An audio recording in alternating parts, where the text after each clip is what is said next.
Novos tempos chegaram. Com a vinda de Jesus, o Messias de Israel, seus discípulos e seguidores perceberam que estavam vivendo o momento mais importante da história. Tudo que os seus antepassados queriam ver, naquele instante eles estavam não somente vendo, mas participando.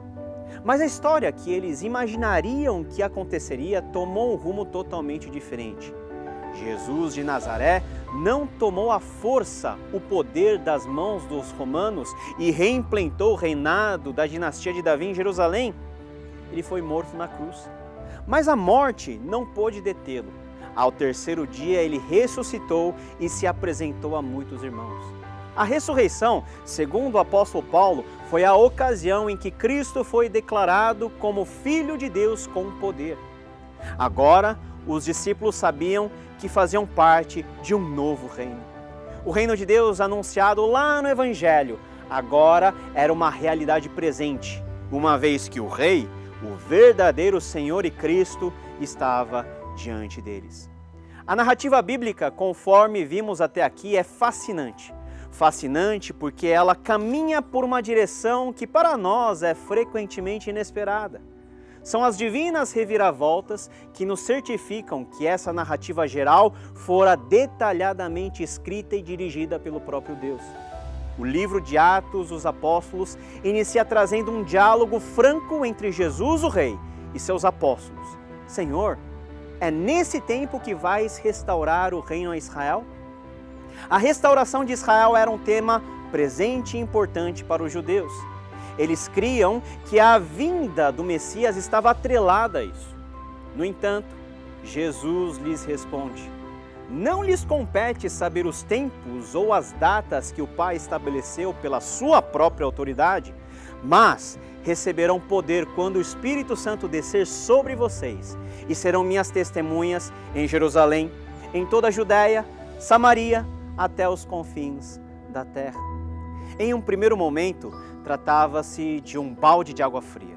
Quando os apóstolos pensavam que o momento havia chegado e que Israel seria recomposto e viria a ser uma potência mundial, Jesus simplesmente diz: ainda não.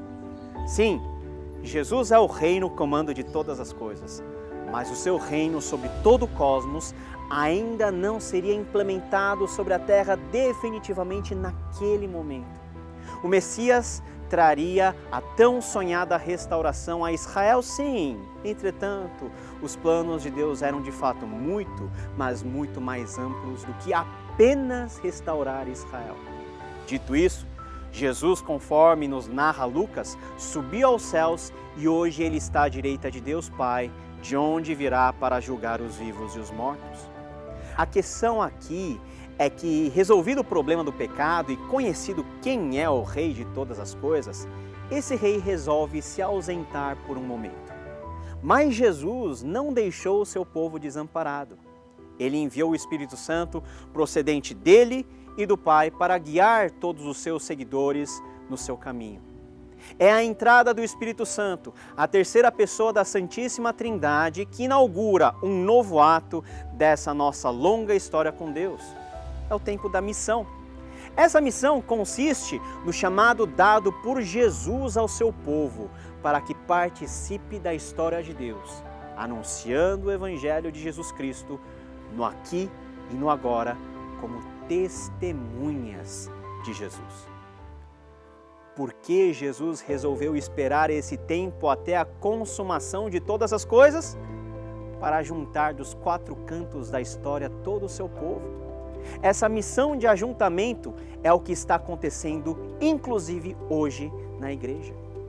O teólogo D.A. Carson diz o seguinte: embora o Evangelho seja o ponto de partida correto para a ética, para os aforismos e para a sistemática, ele não é nenhuma dessas três coisas. Ele é uma notícia, boa notícia, e, portanto, deve ser publicamente anunciado. Esse anúncio público é o cerne do versículo que estrutura todo o livro de Atos, que é eminentemente o livro da missão do Novo Testamento.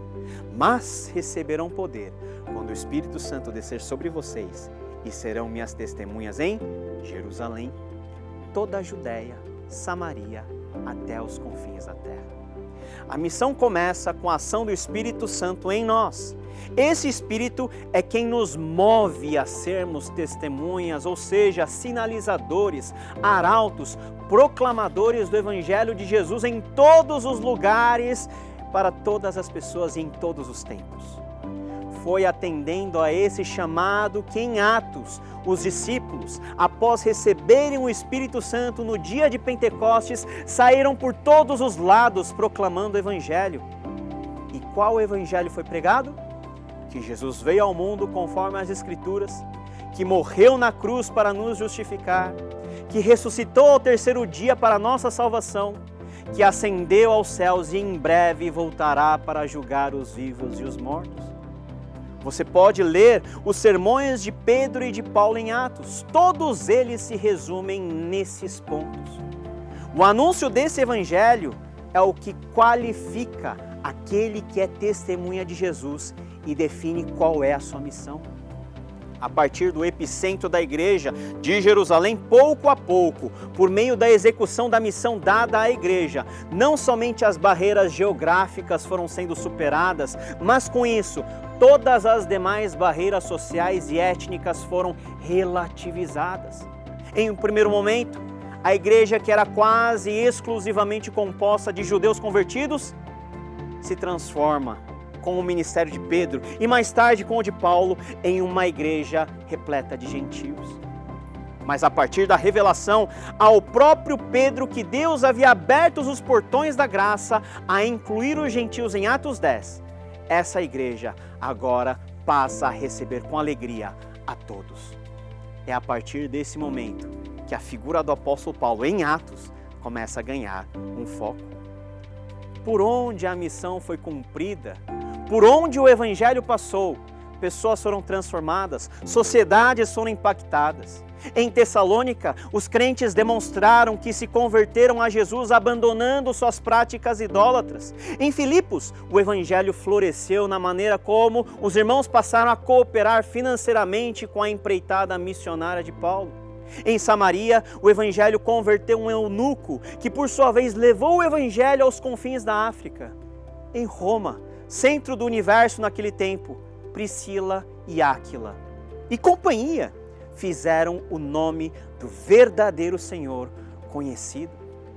Por meio do Evangelho anunciado debaixo da missão de Cristo, todos aqueles que creram foram considerados um só povo. Dá gosto de ler o que o apóstolo Paulo declara em Gálatas 3, 26 a 28. Todos vocês são filhos de Deus mediante a fé em Cristo Jesus, pois os que em Cristo foram batizados, de Cristo se revestiram. Não há judeu, nem grego, escravo nem livre, homem nem mulher, pois todos são um em Cristo Jesus. E se vocês são de Cristo, são descendência de Abraão e herdeiros segundo a promessa. Sim, em Cristo, no Evangelho, por meio da missão, os gentios também foram convidados a fazer parte das bênçãos de Abraão, aquelas prometidas por Deus em Gênesis 12, aquelas que em Cristo viraram a realidade. E nesse povo de Deus, ao vivermos a missão, também experimentamos o poder da reconciliação, da qual um dia experimentamos a paz com Deus por meio de Cristo e que agora fomos feitos embaixadores. Não há mais senhor e escravo. Há apenas um povo formado de irmãos amados, servindo um único mestre, Jesus de Nazaré. A missão é a proclamação encarnada. Não se trata apenas e tão somente da proclamação verbal da palavra de Deus, que tem, claro, a sua validade e eficácia. A missão que o Senhor Jesus nos confiou é de anunciarmos e vivermos o Evangelho no poder do Espírito Santo. É ao caminharmos a nossa jornada de discipulado com Cristo e sermos também aqueles que auxiliam outros a seguirem pelo mesmo caminho bendito que cumprimos a missão. É o compromisso em fazer convergir em Cristo todas as coisas, de forma que a minha crença e minhas atitudes reflitam a glória de Deus, propósito central de todos nós termos sido criados. É muito interessante notar que Atos dos Apóstolos, livro da missão do Novo Testamento, termina de uma forma diferente. Aliás, dizer que termina já é uma aproximação grande, porque de fato Atos não finaliza seu relato com um ponto final. Depois de uma penosa viagem, vemos o apóstolo Paulo preso e logo em seguida numa situação de relativa liberdade pregando o Evangelho. Ele pregava o reino de Deus e ensinava a respeito do Senhor Jesus Cristo abertamente e sem impedimento algum. Talvez Lucas pudesse destacar como terminou o ministério de Paulo, ou talvez como ele e Pedro morreram, mas o grande ponto é que isso não importa. A missão não termina com a morte de qualquer um daqueles que Jesus chamou para ser seus mensageiros. A missão só termina quando todo olho vir aquele que subiu aos céus. Aí sim, nossa missão terá sido completada. Enquanto isso, cada um de nós que cremos em Jesus, vivemos a sucessão de uma mesma missão. A igreja tem apenas uma missão: pregar e viver o Evangelho da graça de Jesus, assumindo a função de sal e luz neste mundo. Atos termina com a frase que muitos poucos notam sua importância: pregava o reino de Deus e ensinava a respeito do Senhor Jesus Cristo, abertamente e sem impedimento algum. A missão pode ter seus adversários.